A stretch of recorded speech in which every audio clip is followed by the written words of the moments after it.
Pria itu sedang berjalan di sepanjang jalan. Tiba-tiba, seorang preman melemparkan granat ke arahnya. Ia mulai menghitung detik, berencana melempar granat itu kembali pada waktu yang tepat. Namun, detik berikutnya, granat itu memantul kembali ke arahnya. Meski begitu, keesokan harinya ia hidup kembali. Ia mengenakan pakaian yang sama persis. Saat ia keluar rumah lagi, kepalanya langsung ditembak. Pada hari ketiga, ia kembali hidup sepenuhnya. Kali ini, ia melihat seorang perempuan di jalan. Ia langsung tertarik dan tanpa sadar mengikutinya. Namun sebelum ia dapat mendekatinya, sebuah kereta menabraknya. Dan berapa kali pun ia mati, pria itu selalu hidup kembali pada pagi hari berikutnya. Ternyata, ia adalah seorang NPC dalam sebuah permainan video. Sesuai desain permainan, ia menjalani rutinitas yang sama setiap hari. Bangun, mengenakan kemeja biru, minum kopi, lalu pergi bekerja di bank. Orang-orang yang memakai kacamata hitam di jalan adalah para pemain sungguhan. Sebaliknya, mereka yang tidak memakai kacamata hitam, seperti pria itu, semuanya adalah NPC. Mereka hanya dapat bertindak sesuai pengaturan program. Setiap hari, pria itu terbiasa menunggu para pemain datang merampok bank. Seperti biasa, beberapa orang bersenjata menyerbu masuk. Pria itu sama sekali tidak panik. Ia dengan cepat tiarap di lantai sambil mengobrol dengan satpam.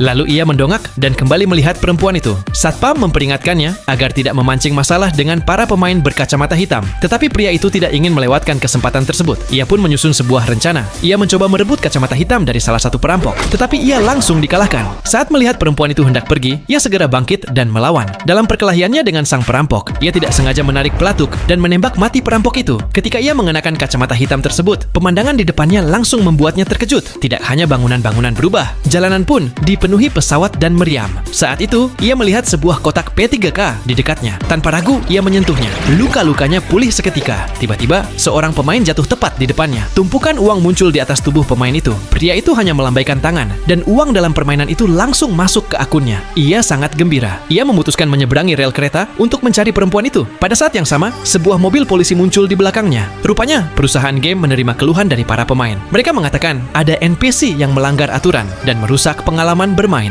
Akhirnya, sang bos memutuskan mengirim seseorang ke dalam permainan untuk menghabisinya. Melihat bahaya yang mendekat, pria itu panik dan melarikan diri. Tiba-tiba, ia melihat beberapa tombol pada sepatunya. Ia menekan salah satunya secara acak dan ia langsung terbang ke udara. Ia meraih tali yang tergantung di gedung dan lolos dari maut dengan susah payah. Dua pengejarnya kembali menyusul. Melihat hal itu, pria tersebut melompat dari atap. Beruntung, perlengkapannya menyelamatkannya. Akhirnya, sang bos yang marah memutuskan mengirim NPC terkuat untuk menghadapinya. Menghadapi musuh sekuat itu, pria tersebut hampir tidak mampu melawan balik. Pada saat genting, ia kembali mengenakan kacamata hitamnya, memakai sebuah perisai, dan menahan serangan mematikan. What the shit? Di balik perisai itu, sebuah tinju hijau raksasa muncul. NPC itu terpental dan langsung kalah.